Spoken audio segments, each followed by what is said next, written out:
अस्सलामुअलैकुम। अक़वाम मुत्तहिदा फ़लस्तीन और कश्मीर के मसले को हल करने में नाकाम रही है। रूस के नुमाइंदे ने अक़वाम मुत्तहिदा में फ़लस्तीन की बाकायदा रुकनियत की हमायत करने की खबर दे दी। भारत की चीन के खिलाफ गीदड़ भभकी और हुकूमत पाकिस्तान को रेकोडेक केस में बड़ी कामयाबी मिल गई। मजीद तफसील में जाने से पहले आपको बताता चलूं कि आप देख रहे हैं मारखोर चैनल। अगर आपने अभी तक हमारा चैनल सब्सक्राइब नहीं किया है तो अभी सब्सक्राइब करें, साथ में बेल आइकॉन को जरूर प्रेस करें ताकि लेटेस्ट अपलोड होने वाली हमारी वीडियोस का नोटिफिकेशन आपको बर वक्त मिलता रहे। वीडियो को लाइक करें, शेयर करें अपने दोस्तों के साथ और कमेंट बॉक्स में अपनी राय का इजहार जरूर करें। दोस्तों, आलमी बैंक के सालसी फोरम एक्सेड ने पाकिस्तान के $6 अरब जुर्माने पर हुक्म इम्तना जारी कर दिया। जुलाई 2019 में international centre for settlement of investment dispute tribunal ने ऑस्ट्रेलवी कंपनी टैथयान के हक में फैसला देते हुए पाकिस्तान को $6 अरब ऑस्ट्रेलवी कंपनी को अदा करने का हुक्म दिया था। अटॉर्नी जनरल पाकिस्तान का कहना है कि रेकोडेक के मामले पर ये पाकिस्तान और इसकी कानूनी टीम की बड़ी कामयाबी है। 2019 में पाकिस्तान ने $6 अरब जुर्माना करअदम करार दिलाने की कानूनी कार्रवाई शुरू की थी। अटॉर्नी जनरल के मुताबिक एक्सेड ने 10 मार्च 2020 को पाकिस्तान की दरखास्त पर $6 अरब जुर्माने की अदायगी रोकने का अबूरी हुक्म इम्तना दिया था। अप्रैल 2020 में हुक्म इम्तना मुस्तकिल करने की समाअत वीडियो लिंक पर हुई और अब हुक्म इम्तना जारी कर दिया गया है। 16 सितंबर को एक्सेड ने पाकिस्तान के हक में हुक्म इम्तना को मुस्तकिल करने का हुक्म दिया है। रेकोडेक के मामले पर हतमी समाअत मई 2021 में होगी। दोस्तों, दूसरी जानिब भारत के सीनियर सिफारतकार को दफ्तर खारजा तलब करके भारतीय फोर्सेज की जानिब से सीज फायर मुआहदे की खिलाफ वर्जी पर शदीद एहतजाज किया गया। दफ्तर खारजा की जानिब से जारी होने वाले बयान के मुताबिक LOC पर भारतीय फोर्सेज की इश्तियाल अंगेजी पर सीनियर भारतीय सिफारतकार को दफ्तर खारजा तलब करके शदीद एहतजाज किया गया। पाकिस्तान की जानिब से सीनियर भारतीय सिफारतकार को एहतजाजी मरासला थमाया गया, जिसमें बताया गया कि कंट्रोल लाइन और वर्किंग बाउंड्री पर भारतीय फौज की जानिब से शहरी आबादी को जानबूझकर निशाना बनाया जा रहा है। रवां साल भारत ने अब तक जंगबंदी के 2280 खिलाफ वर्जियां की हैं। गुज़श्ता रोज भी भारतीय फोर्सेज की जानिब से की जाने वाली बेला इश्तियाल फायरिंग से तत्तापानी और जंदरूट सेक्टर में 2 खवातीन समेत 3 अफराद जख्मी हुए। पाकिस्तान ने कहा कि इस तरह की बेवकूफाना हरकतें 2003 के सीज फायर मुआहदे समेत इंसानी अजमत व वकार, बैनुल-अक़वामी इंसानी हकूक़ कवानीन और पेशा वराना फौजी तर्ज अमल के बरक्स और इसकी सरीहन खिलाफ वर्जी है। ऐसे इकदामात से भारत मकबूजा जम्मू कश्मीर में इंसानी हकूक की संगीन सूरत हाल से तवज्जो नहीं हटा सकता। पाकिस्तान ने तंबीह की है कि भारत 2003 की जंगबंदी समझौते का एहतराम करे, जंगबंदी माहिदे की खिलाफ वर्जी की तहकीकात कराए और कंट्रोल लाइन पर अमन बरकरार रखे। जबकि अक़वाम मुत्तहिदा के फौजी मुबस्सिर ग्रुप बराए पाकिस्तान और भारत को अक़वाम मुत्तहिदा की सलामती कौंसिल की करारदादों के मुताबिक तफवीज़ करदा अपना किरदार अदा करने की इजाजत दे। भारत के कश्मीर पर जारी मुजालिम के हवाले से वजीर खारजा मखदूम शाह महमूद कुरैशी ने कहा है कि भारत निहत्ते कश्मीरियों पर ताकत का इस्तेमाल गुज़श्ता 7 दहाइयों से कर रहा है। एक बयान में उन्होंने कहा कि ताकत के इस्तेमाल से ये मसला हल नहीं होगा। कश्मीर में भारतीय हिकमत अमली मुकम्मल तौर पर नाकाम हो चुकी है।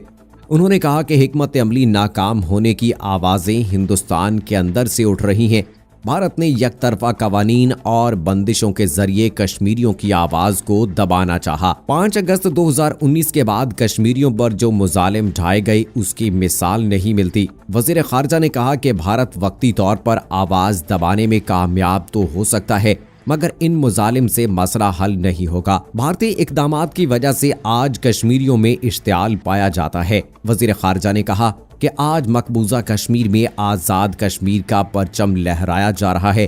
आज मकबूजा कश्मीर में शहीदों को पाकिस्तान के परचम में लपेटकर दफन किया जा रहा है। कश्मीर में पाकिस्तान जिंदाबाद के नारे लगते हैं। ये इस बात का वाज़ेह सबूत है कि मकबूजा कश्मीर के लोगों ने भारत के एकतरफा फैसलों को कबूल नहीं किया। वजीर खारजा ने कहा कि हम कश्मीर का मसला हर फोरम पर उठाते रहेंगे। आज आलमी फोरम्स पर मसला कश्मीर को ज़ेरे बहस लाया जा रहा है। वजीर खारजा ने मजीद कहा कि SCO इजलास की साइडलाइन पर मेरी दीगर ममालिक के वज़रा खारजा से मुलाकातें हुई। इन दो तरफा मुलाकातों में भी मसला कश्मीर ज़ेरे बहस आया। उन्होंने कहा कि वज़ीर आज़म इमरान खान 25 तारीख को जनरल असम्बली के इजलास में अपने खिताब के दौरान मसला कश्मीर पर बात करेंगे। वज़ीर खारजा ने कहा कि मसला कश्मीर को अक़वाम मुत्तहिदा ने कैसे नज़रअंदाज किया, इस पर बात होगी। अक़वाम मुत्तहिदा ने जहां बहुत सी कामयाबियां समेटी हैं, वहां फ़लस्तीनी और कश्मीर के मसले को हल करने में नाकाम रही है। उन्होंने कहा कि मैंने यूरोपीय यूनियन के सफ़ीर से अपनी मुलाकात के दौरान भी यही कहा कि यूरोपीय यूनियन तो इंसानी हकूक़ की अलंबरदार है, उनको कश्मीर में जारी इंसानी हकूक़ की संगीन खिलाफ वर्जियों पर आवाज उठानी चाहिए। दोस्तों, आपको बताते चलें कि मुत्तहिदा अरब अमारात ने 13 अगस्त और बहरीन ने 11 सितंबर को इसराइल से अमन मुआहदे का ऐलान किया था, जिस पर रद्दअमल देते हुए अरब ममालिक के बरक्स एक गैर मुस्लिम मुल्क ने फ़लस्तीनियों के हक में आवाज उठाते हुए मसला फ़लस्तीन हल किए बगैर मशरिक़ वस्ता में अमन नामुमकिन करार दे दिया। रूस की जानिब से ये बयान अरब ममालिक के लिए बाइस शर्मिंदगी है।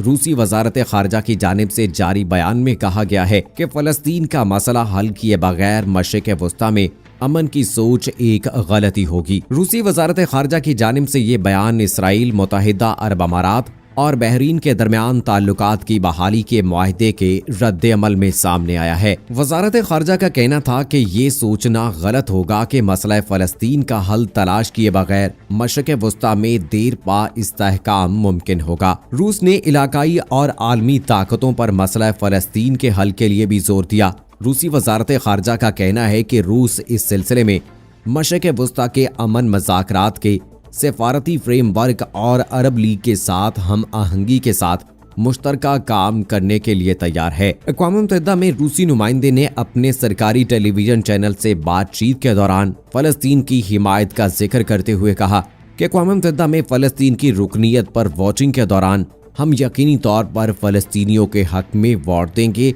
और फ़लस्तीनी हुकाम की तमाम तजावीज़ कबूल करेंगे। उन्होंने मजीद कहा कि रूस का ख्याल है कि अगर फ़लस्तीन अक़वाम मुत्तहिदा की रुकनीत का इरादा रखता है तो हम उनके फैसले का खैर मकदम करेंगे। उधर चीनी फौज के हाथों 20 फौजियों की हलाकत के बाद भी भारत सरकार बाज न आई, बल्कि उल्टा भारतीय वज़ीर दिफा राजनाथ सिंह ने गीदड़ भभकी लगाई है कि हमारे जवान सरहद पर चीनी फौज की आंखों में आंखें डालकर खड़े हैं। भारतीय वज़ीर दिफा राजनाथ सिंह बढ़ के मारने में किसी से कम नहीं और आए दिन अपने बयानात से जारहाना अज़ाइम का इजहार करते रहते हैं। इस बार चीन के साथ जारी हालिया कशीदगी सूरत हाल पर राज्यसभा में बयान देते हुए कहा कि मुल्की मफाद में चाहे कितने ही सख्त इक़दामात करना पड़े, भारत पीछे नहीं हटेगा। मुल्क की 130 करोड़ आवाम को बताना चाहता हूं कि भारत को कभी झुकने नहीं देंगे। ना तो हम किसी के आगे झुकेंगे और ना ही हमारा इरादा किसी और को झुकाने का है। भारतीय वज़ीर दिफा राजनाथ ने कहा कि चीन के साथ सरहद पर जारी सूरत हाल का हमें सामना करना पड़ेगा, ताहम अफवाज तैयार है और फौजियों के हौसले भी बुलंद हैं। हमारे जवान चीनी फौज की आंखों में आंखें डालकर खड़े हैं। जंग शुरू करना हमारे हाथ में है, ताहम ये कहां खत्म होगी ये हमारे हाथ में नहीं। तो दोस्तों, अब देखना होगा कि इस किस्म की बड़कें जो भारत हमेशा से मारता आया है, अब इसका नतीजा क्या निकलता है। आपकी क्या राय है, कमेंट बॉक्स में जरूर बताइएगा। मुझे अगली वीडियो तक इजाजत दीजिए। फी अमानिल्लाह।